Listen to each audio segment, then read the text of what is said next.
What's up, everybody? This is Sticks, and this is Recovery Sticks, the channel where I drop jewels to people that are in recovery coming home from prison.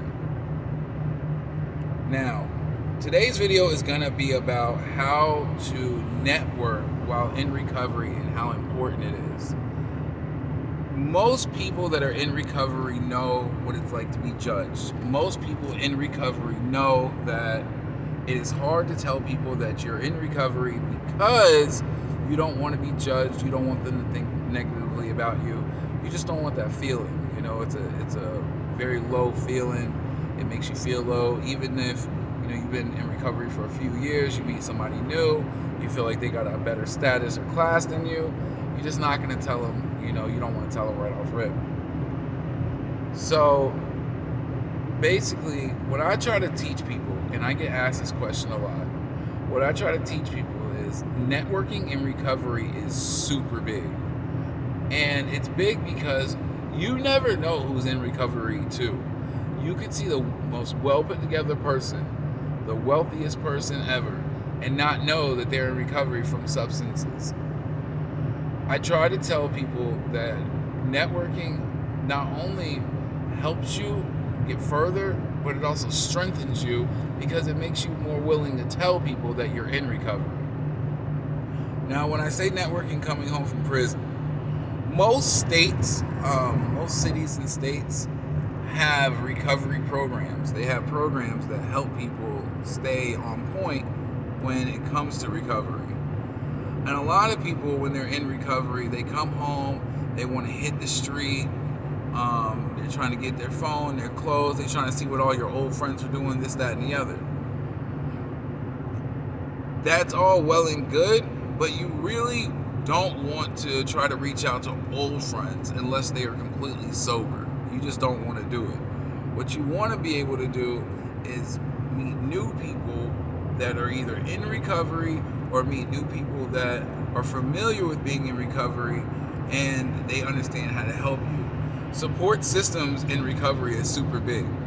And that's why I say that it's really important to network.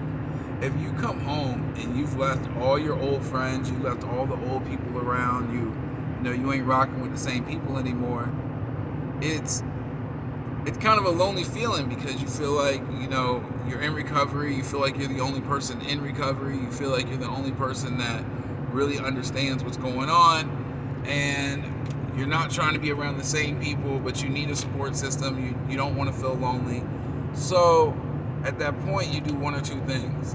Either you fall back in with the old crowd, or you meet new people that can help you.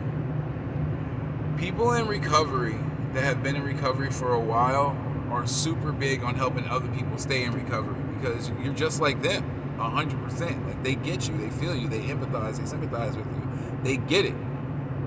Networking in recovery not only builds strength, but networking in recovery builds opportunity. When I say opportunity, Sticks, what do you mean by opportunity? What I mean is, people who've been in recovery for a while, they've gotten their life on track, that are taking everything minute by minute, hour by hour, day by day, those people have furthered their careers. Those people have done different things in careers. Those people have, just moved on to bigger and better things. They're not hanging with the same people. They're not doing the same things. They're just not. When a person sees somebody like me that's in recovery, that been clean for a few years, working a lot, trying to do different things, if I go to that person and I tell them, hey, I'm looking for a new job, and I don't want to work at this place because such and such does drugs, and or because there's a lot of drugs going on around there, and I just think it's going to be bad for my recovery. A lot of the times, people in recovery that are in high positions are able to hire people. They'll hire you. They'll hire you as a support system. And that's super big. Now, I'm not saying every job you apply for, go tell somebody you're in recovery. That's not what I'm saying. But what I am saying is, if you know some people and you're networking and you find out that some of these people that have, positions where they can hire you, or at least direct you to the person that can hire you, you talk to them and you let them know, I'm just trying to stay sober, and I'm taking everything day by day. You don't have to go into your whole backstory, how you robbed your grandma's house. All right. You don't have to go into the whole backstory of how you were shooting dope and you had blood coming down your arm. You ain't got to do that. But you do want to let them know, hey, I'm trying to stay strong and I need a good support system, and I think you'd be good as a support system. When networking in recovery, it's all self-motivated. It's super self-motivated. You have to be a self-starter when you're in recovery. Recovery starts by self-starting. A program can't do it for you. The judge can't make you stay in recovery. Nobody can make you stay in recovery. You're not going to be done until you're done. You're not going to be done until you feel like you're done. So, for that fact, if you are a person that kind of needs somebody to help them move forward because they haven't done it on their own, networking is one of the best ways possible, because they're going to give you the encouragement to move forward, and you have to be a self-starter after that. You have to be able to get up and walk after that. You have to be able to look up places, look up NA meetings, look up AA meetings, look up peer recovery meetings. Most cities and states have peer recovery meetings every week somewhere, whether it's one day a week or you can find 3 or 4 meetings a week. Most places have those organizations, and a lot of places have at least one drug court program. Most cities and states have a drug court program. So even if you're in recovery, and I know you just got out, you go back to the drug court program and you tell them, hey, I just got out. I'm trying to stay clean. I'm trying to do the right thing. I need to know what's up. I need to know where the spot's at. Who do I go talk to? I need meetings. I need everything. Because they see the motivation in what you're doing, 9 times out of 10, they're going to help you. And that's just the truth. 9 times out of 10, they're going to be like, all right, bet. You know what? This guy's trying to make it happen. Okay, we can do this. When networking, another big thing networking does is lifts you when you're down. If you've been in recovery for a little bit and you've been doing good and this, that, and the other, and you happen to stumble back and you reach out. Reach out to everybody. Reach out to your sponsor. Reach out to your brothers and sisters. Reach out to everybody and be like, hey, man, I slipped up last night. Some things happen and I end up getting high.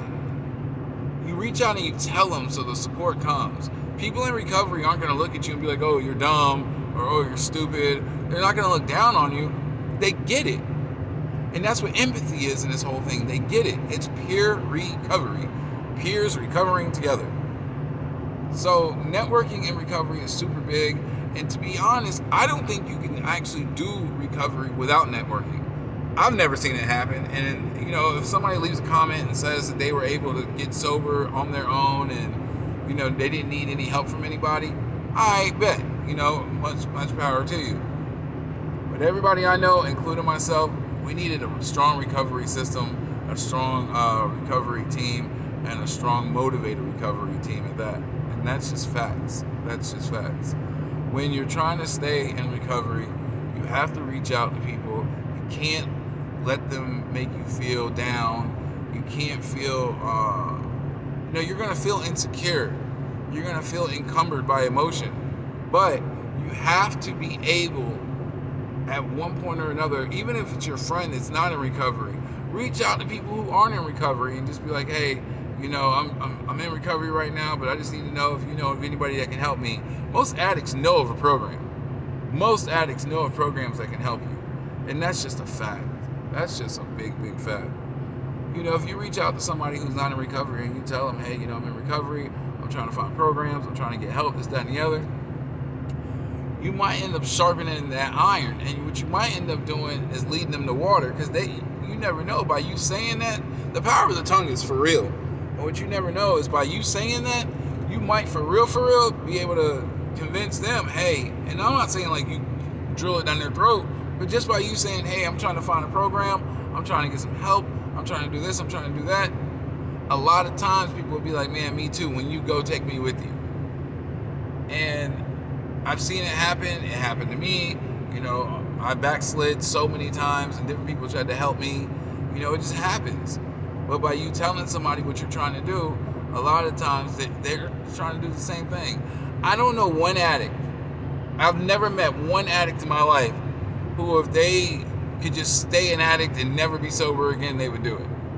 Now, I know people play around like, man, if I got millions of dollars, I'd be high all day. But I don't know a single addict that would actually do it.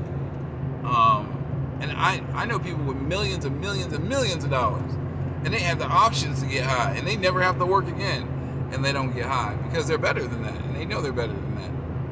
And even if they do get high, it's 1 or 2 days a week, and that's about it. They don't fall back into that crazy 24 hours a day, 8 days a week type thing. They just don't do it.